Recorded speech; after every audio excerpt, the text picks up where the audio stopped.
수험생 여러분, 안녕하십니까? 이번 시간에는 거래 관련 명칭에 대해서 살펴보도록 하겠습니다. 제목 보시면 거래 관련 계정 분류 5가지 되어 있죠? 자산부채 자본 수익비용 이렇게 나와 있는데요. 우리가 지난 시간 때 뭐 현금이니 자본금이니 뭐 이런 거래 관련된 명칭을 좀 봤단 말이에요. 기업이 거래를 하게 되면은 그 거래와 관련된 명칭을 붙여가지고 차변 대변에 이제 기재를 해야 되죠. 그래서 우리가 그 명칭에 대해서 좀 봐야 되는데 그 명칭을 너무 세세하게 외우기는 좀 어려워요, 당장은. 그래서 좀 이렇게 대분류, 중분류 이렇게 봐야 되는데 일단 대분류가 뭐냐면은 자산부채자본 수익비용입니다. 여기 대분류.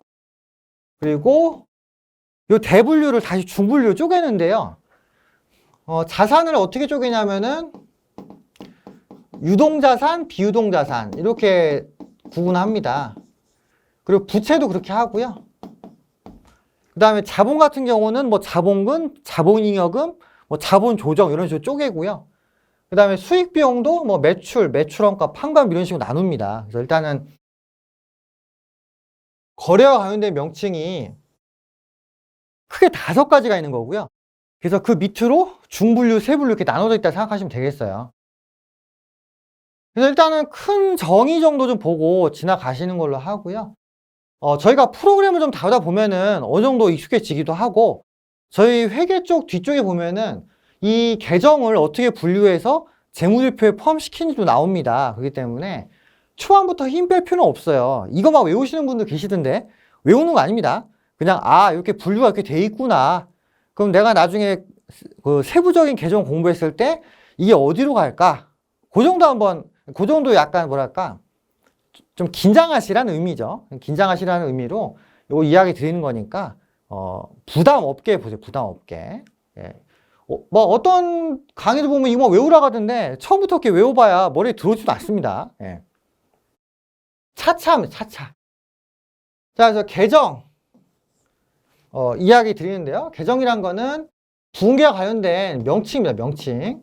그래서 저희가 앞에서 봤던 뭐 현금, 뭐 차량 운반구 이런 것들을 통틀어서 이제 계정이다 이렇게 표현하는 거고요.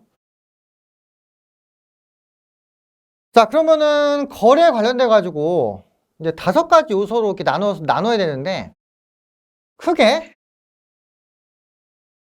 자산, 부채, 자본, 수익, 비용 이렇게 나눈다는 거죠. 그래서 어렵게 정의하면요 이렇게 됩니다. 근데 이거를 저 외우라고 말씀드리고 싶진 않아요. 예. 일반적인 회계 이론에 있으니까 제가 적은 건데요. 자, 요걸 안 계시고. 근데 나중에는 이것도 외우셔야 될 거예요. 왜냐면 시험에 나올 때가 있어요, 이게 가끔. 자, 자산은요, 회사가 지출한 돈이지만 다시 돌아올 걸 얘기를 합니다. 즉, 다시 받을 걸 얘기해요. 요걸 자산이라고 부릅니다. 또 다르게 표현하면은 돈을 벌어다 주는 것들이에요.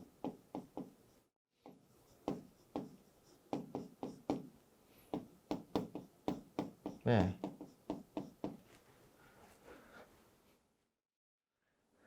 이렇게 이야기할 수도 있거든요. 그래서 돈을 벌어다 주는 것들의 집합을 이제 자산이다. 이렇게 표현할 수 있는 거고요. 그 다음에 부채. 부채는 반대입니다. 내가 지급해야 될 돈이에요. 그러니까 예전에 회사가 받긴 받았는데 돈 나갈 돈입니다. 그러니까 다시 지급할 거고요. 그리고 좀 쉽게 표현하면은 그냥 상대방한테 지급할 돈 이렇게 되는 겁니다. 근데 뜬금없이 지급하는 게 아니고 뭔가 원인이 있으니까 지급을 하는 거죠. 그래서 부채는 다시 지급할 겁니다. 지급할 거. 그 자본은요, 부채하고 좀 비슷한 개념인데 부채는 삼자한테 지급하는 거고요. 자본은 누구한테 지급하는 거냐면은 주인한테죠. 주인. 투자자한테. 예.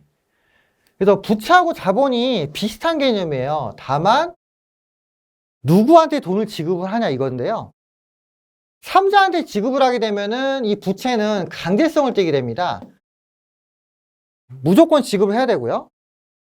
그 다음에 자본 같은 경우는 투자자한테 지급해야 되니까 의무는 없어요. 그냥 회사 상황이 좋으면은 주는 거고 아니면 많은 거야. 예. 그래서 나중에 보시겠지만은 자산은 뭐 이퀄 뭐다? 부채 더하기 자본이다 이겁니다. 나중에 나와요. 그래서 회사가 받아야 될 돈이 궁극적으로 삼자한테 가거나 주주한테 가거나 이렇게 되는 거예요. 예. 그래서 자산부채 자본 세 개를 묶어가지고 뭐 재무상태표 항목이다 이렇게 표현하기도 합니다. 그건 나중에 나올 거니까 일단 뭐 그냥 적당히 얘기 드리고 지나가죠. 자, 그리고 수익비용인데요. 수익은 회사가 순수하게 이익을 본 걸 얘기합니다. 그러니까 회사한테 들어올 돈을 수익이라고 해요. 그러니까 돈을 받긴 하는데 회사가 반대급부로 주는 게 없어. 그러면 수익이 되는 겁니다. 비용은 뭐다? 손해보는 거예요. 회사가 일방적으로 돈을 지출하는 걸 얘기를 하는 거죠. 그래서 회사가 회수할 수 없는 돈을 비용이라고 하는데 이 비용은요, 자산이 줄어들면 발생해요. 자산이 줄어들면. 그러니까 회사가 받을 걸 포기하면 비용이 되는 거고요. 회사가 지급할 거를 안 주면 이게 수익이 됩니다. 그래서 수익은요, 부채 자본이랑 같은 쪽에 들어가고, 비용은 자산하고 같은 쪽에 위치를 하게 돼요. 뭔 얘기인지 아시겠죠? 예. 좀 어렵게 그래서 쉽게 표현한 걸 제가 말씀드렸고요. 조금 어렵게 이야기하면 자산은 과거나 거래 사건에 의해서 회사가 통제하고 있고요. 돈을 벌게 해주면은 자산이다 이렇게 표현합니다. 좀 어렵게 표현하면. 쉽게 표현하면 이거고요. 부채는 반대입니다. 부채는 자산의 반대고요. 자본은 자산에서 부채를 뺀 나머지예요. 그러니까 회사가 갖고 있는 돈에서 삼자한테 줄 거 빼면은 주주한테 떨어지는 거잖아요. 그죠? 주주를 다른 말로 주인이라고 표현하는데 이거는 자본 표현을 좀 공부하셔야 이해가 됩니다. 그리고 수익은 자산의 증가나 부채 감소에 의해서 발생을 하는 거고요.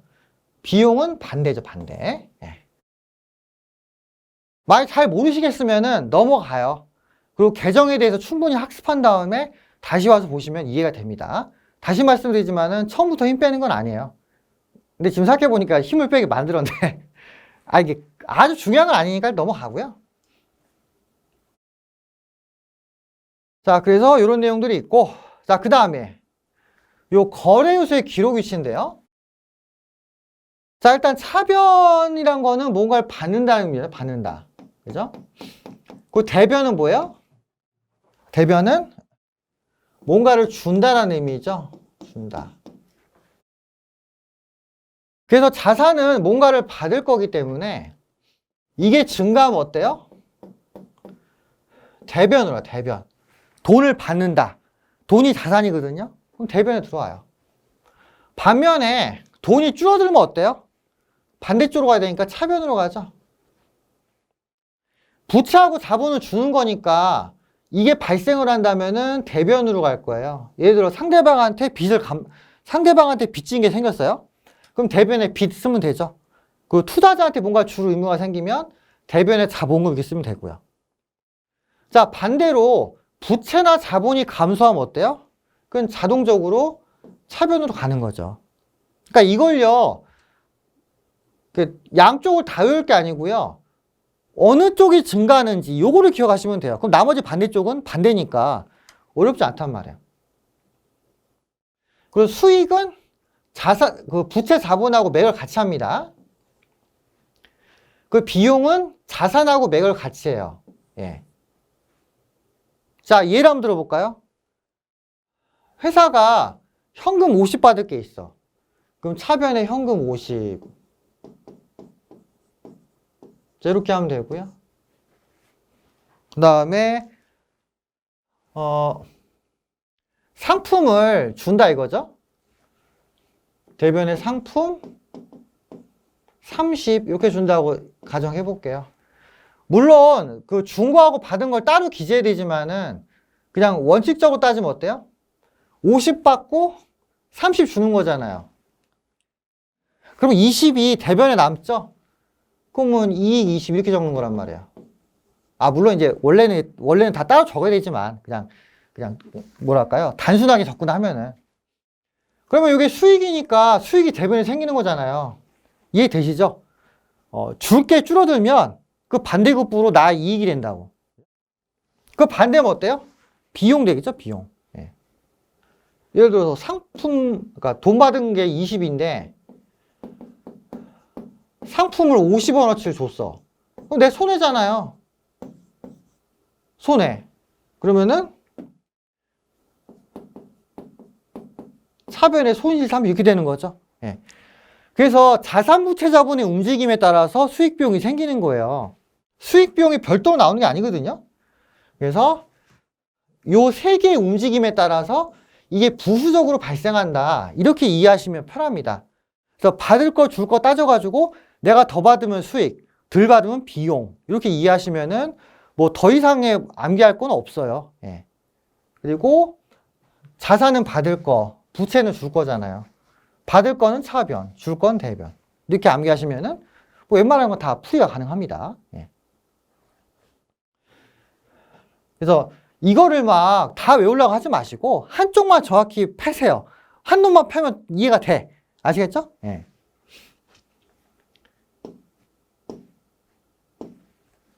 자, 그래서 예를 들자면 이렇게 되는 거예요. 예를 들자면 받을 게 증가합니다. 그럼 차변에 자산 이렇게 쓰면 되죠. 뭔가 받을 게 생겼어요. 차변 자산이라고 써. 그와 더불어 뭔가 줄 게 생겼다면은 대변에 부채하고 자본을 쓰면 돼요. 아니면 뭔가 하나 받으면서 자산을 줘야 돼. 맞교환이라 이거죠. 그럼 대변에 자산 이렇게 쓰면 되죠. 그러니까 예를 들어서 뭐 현금을 받으면서 그에 걸맞는 뭐 기계 같은 걸 줬어. 그러면 현금 받고 기계 주고 이렇게 되는 거잖아요. 아니면은 현금 받고 나중에 돈을 갚아야 된다. 돈을 빌렸다. 그럼 대변에 차입금 이런 식으로 써가지고 현금 받았는데 나중에 갚아야 된다. 이렇게 표시를 할 수 있는 거예요. 그러면서 받은 게 많으면은 대변 쪽에 수익, 준 게 많으면 차변의 비용 이렇게 해야지 차변되면 금액이 맞을 거 아니에요. 그죠? 네, 이 논리입니다. 이것도 외우실 필요 없어요. 하다 보면 자동으로 암기, 자동으로. 자, 그 다음에 마지막으로 계정의 분류 보십니다. 자, 이거 다 암기하실 거 아니에요. 지금 외우는 거 아닙니다. 제가 활동별로 설명할게요. 활동. 우리 지난 시간에 기업의 활동에 대해서 봤잖아요. 그래서 그 기업의 활동별로 우리가 이제 계정을 암기할 건데 실제로 시험에 관련된 계정은 한 20개 안쪽이에요. 이거 못 외워서 떨어졌다는 사람 제가 들어본 적이 없거든요. 이거의 조합이 안 돼서 떨어지지 이거 자체를 외우는 거는 그게 어렵지 않다고요. 단어 20개도 못 외우면은 좀 난감하죠. 예. 근데 그 20개를 어떻게 조합을 해서 붕괴 만드냐. 보통 여기서 잘 안 되죠. 보통 망한다고요. 그냥 외우면 망해. 근데 제가 말씀드린 걸 잘 기억했다가, 그러니까 거래를 보고 뭘 받고 뭘 주는구나. 이것만 이해하시면은 망할 일이 없다고요. 그리고 계정이 20개인데요. 여러분들이 그냥 알만한 것도 몇 개 있어요. 그리고 실제로 외우는 걸 진짜 몇 개 안 돼. 예, 그렇기 때문에 이걸 막 외우시는 건 아니고요. 그리고 전산회계 2급 실기 들으신 분들 알 거예요. 이거 분류 어떻게 하는지 프로그램을 통해서 검색을 하면 되거든요. 예. 나중에 실기할 때 보여드릴 겁니다. 그래서 계정이 크게 5가지인데 세부적으로 보면 되잖아요. 세부적으로.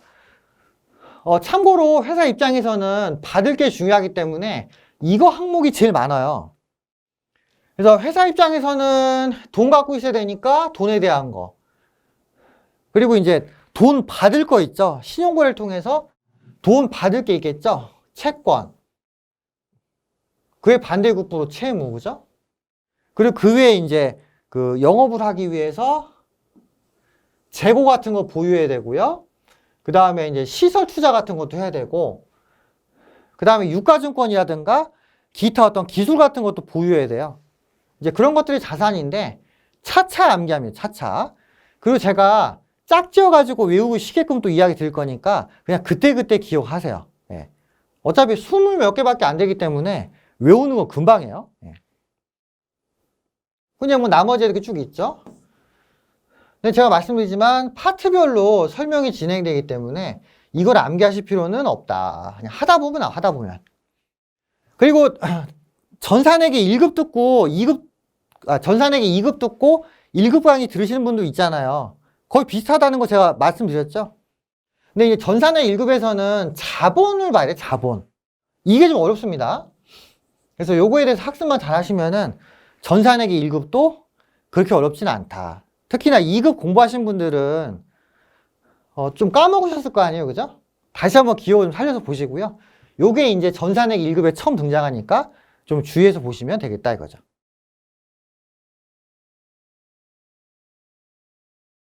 자, 요 다음에 보겠습니다. 자, 거래 순환 과정인데요. 자, 회계 순환 과정.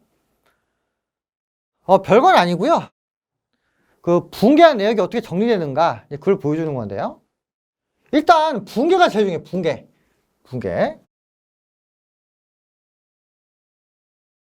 그래서 요 정의 기억하시고요. 자, 회계 순환 과정이란 뭐다? 복식부기에다가 아까 본 자산부채 자본 수익비용 있잖아요. 요거 이제 조합을 해서 이제 회계 정보를 작성하는 일련의 과정이에요. 그걸 이제 회계 순환 과정이라고 하는데, 일단 붕괴하면요, 그게 쭉 해가지고 재무제표라는 양식으로 딱 결론 나옵니다. 예. 참고로 저희 회계 프로그램 쓰잖아요. 붕괴만 정확히 하면은 이 뒤에 내용은 거의 뭐 자동이에요, 자동. 다만 이제 결산이라는 걸 할 때 우리가 또 약간 판단해야 될 부분들이 있거든요. 그리고 결산할 때 또 붕괴를 해야 되는 부분들이 있어요. 예, 그래서 이제 과정 좀 보시고, 시험에 회계 순환 과정 나올 때 있거든요. 그래서 이거 좀 암기하시고, 그 다음에 이제 붕괴가 무엇인가, 이거 좀 기억하시면 그 뒤에 내용 학습하시는데 도움이 될 겁니다. 그래서 회계 순환 과정 정의 기억하시고요. 자, 그러면은 요 하나하나 볼게요. 자, 붕괴. 자, 붕괴란 무엇이다? 기업의 거래를 복식부계 방법을 이용해서 기록하는 겁니다. 그래서 아까 차변, 대변 해가지고 뭐 이렇게 기록하는 거라고 얘기 드렸잖아요. 그죠? 그래서 기업의 거래를 복식부계 방법을 통해서 기록하는 거를 붕괴라고 합니다. 이거 지난 강의 때 나왔었고요. 뭐 아까도 얘기 드렸나? 하여튼 뭐 얘기 들었던 것 같은데. 그래서 이 붕괴에 대해서 이해를 하시면 돼요. 붕괴. 그리고 붕괴할 때 붕괴장이 작성하면 되고요. 이거 외우세요. 붕괴는 붕괴장. 그리고 이제 붕괴할 때 세 가지 항목이 고려됩니다. 어떤 계정을 쓸 것인가. 우리 앞에 강의에서 공부했죠. 그래서 뭐 현금을 쓸지 매출 채권을 쓸지 그런 걸 결정하는 거고요. 그 다음에 차변, 대변. 줄 거냐 받을 거냐 보는 거고요. 금액은 얼마인가. 어차피 회계라는 거는 수치를 정리하는 거니까 금액이 얼마인지를 봐야 될 거 아니에요. 그래서 지난 강의 때 저희가 그 사례 봤죠? 네, 그 사례 떠올려 보시면 이해될 겁니다. 계정, 거래가 무엇인지 알려주는 거죠. 그 대분류가 자산부채 자본 수익비용이다. 또 말씀드렸고요. 자, 그 다음에 전기. 자, 전기는 두 번째, 그죠? 자, 붕괴를 막 합니다. 차변, 대변 막 해요. 계정별로 다 흩어져 있잖아요. 그죠? 계정이 막 흩어져 있다고, 붕괴를 많이 하면은. 그럼 계정별로 모아가지고 그 계정별로 증가 감소 내역을 보여주는 게 전기다, 전기. 그래서 붕괴한 내역을 압축을 시키는 걸 전기라고 합니다. 나중에 볼 거예요. T 계정으로 하는 거. 저희 교재 저기 뒤에 가면은 어디쯤 있지? 채권 채무 관리 있죠? 이쪽에서 할 겁니다. 물론 전산회계 2급 들으신 분들이 알겠죠, 이거? 예. 근데 1급을 바로 들으시는 분도 있기 때문에 모를 수 있어요. 그래서 이건 제가 차후에 설명을 드릴 거고요. 그래서 T 계정이라고 해서, 이 책에는 약간 뭔가 좀 애매하게 그려져 있는데, T 이렇게 해가지고, 자, 자산이 있고요. 받는 거는 차변이잖아요. 자산이 받는 거죠. 증가한 거는 차변에 적어. 그리고 감소한 건 대변에 적고요. 그 다음에 부채 한 다음에 T로 그려가지고 빚이 늘어나면 대변이잖아요. 그럼 증가 이렇게 적습니다. 그 다음에 감소면 어때? 감소? 감소면은 차변. 뭐 이런 식으로 적는 거죠. 예. 그래서 요걸 그린 게 이건데, 약간 이렇게 보니까 좀 애매하다. 이렇게 적어두시면 되죠? 예. 그리고 요 전기는 어디에서 하냐면은, 그러니까 어디를 통해서 하냐면 총계정원장을 통해서 해요. 그래서 가끔 시험에 나오는데, 붕괴는 붕괴장에, 전기는 총계정원장에. 이거 어디다가 하느냐 물어보거든요. 그래서 여러분들이 이거를 좀 기억하시기 바랍니다. 자, 그 다음 보실게요. 자, 시산표죠, 시산표. 요거는 그 회계 프로그램을 좀 보면 더 이해가 될 텐데요. 전기한 내역들을 한 페이지로 축약을 하는 겁니다. 그래서 차변합계, 대변합계를 우리가 기록을 하는데요. 예를 들어 자산이라고 치면은 얘 받을 거잖아요. 그죠? 만약 받을 게 늘어나면은 여기다 적어요. 그러니까 여기다 다 적힌다고. 그 합계는 전년도 거에다가 요번에 늘어난 거 있죠? 이거를 다 여기다가 밀어 넣습니다. 그래서 합계장 시산표에는요, 이 합계에 뭐가 들어가냐면은 전년도에 2월 된 게 들어가요. 전년도를 기초라, 기초. 예, 이렇게 들어갑니다. 그래서 자산의 증가는 차변이니까 뭐 받은 게 늘어나면 차변에 적고요. 받은 게 없어지면 대변으로 가잖아요. 근데 통상적으로 받은 게 많으니까 받은 거에서 준 걸 빼면은 잔액이 차변에 남는다고. 그죠? 자산 자체가 받는 거니까 잔액도 당연히 차변에 남을 수밖에 없어요. 그럼 부채자본 어때요? 이건 주는 거니까 주는 거 잔액은 대변에 남겠죠. 원칙상.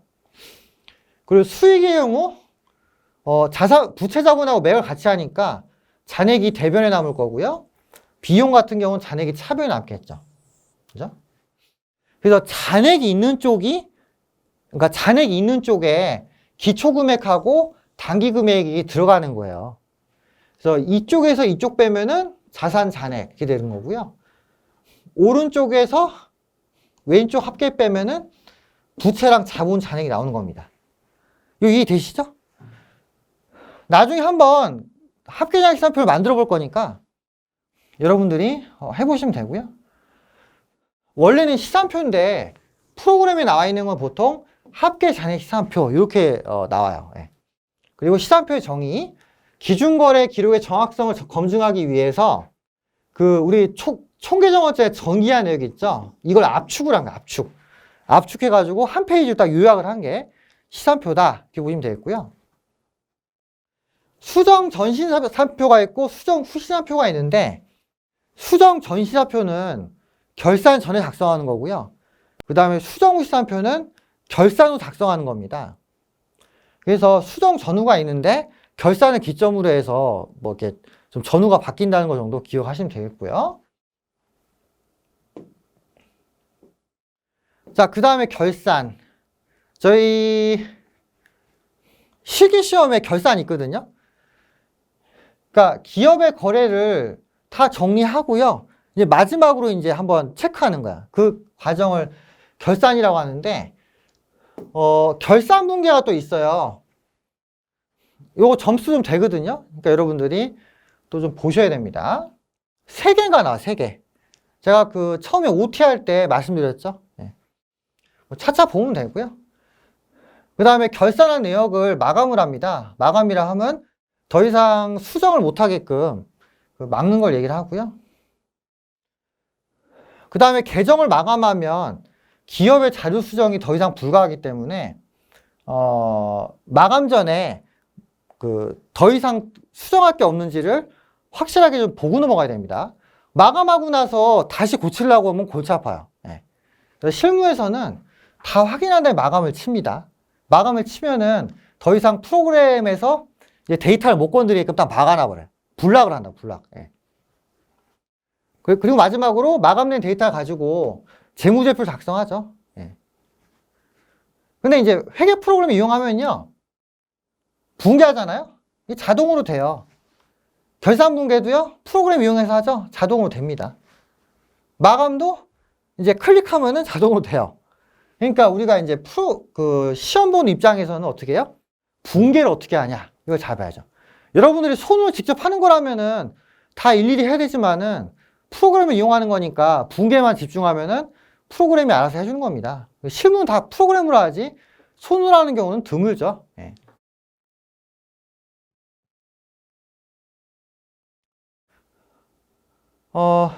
이렇게 해서 일단 그 회계 순환 과정에 대해서 다 이야기 드렸고요. 하나 남은 게 뭐예요? 재무제표. 그래서 제가 얘기 드린 게 요 전 페이지, 요 회계 순환 과정이고요. 이거 다 얘기 드렸죠? 그럼 마지막으로 이 과정들을 통해서 나오는 재무제표란 무엇인가 이걸 설명드려야 되는데 이거는 또 지금 하기 좀 애매합니다. 그래서 일단 다음 시간에. 그래서 이번 시간에는 거래 관련 계정 분류하고요. 그 다음에 회계 순환 과정까지 이제 학습을 한 걸로 하시죠. 예. 그래서 여기까지 하고요. 다음 시간에는 요 재무제표에 대해서 볼 건데 재무제표 종류 암기하시고요. 그리고 또 이론적으로도 봐야 될 게 있으니까 여러분들이 좀 주의하시면 되고요. 근데 어차피 회계 다 학습하시면요 자동으로 알게 돼요. 그러니까 그냥 기본적인 큰 맥락만 이해를 하시면 될 것 같습니다. 예, 그럼 여기까지 하고 마치겠습니다. 궁금한 게 있으면은 질문 주시기 바랍니다. 아시겠죠? 예, 여러분들 합격을 기원하겠습니다. 수고하셨습니다.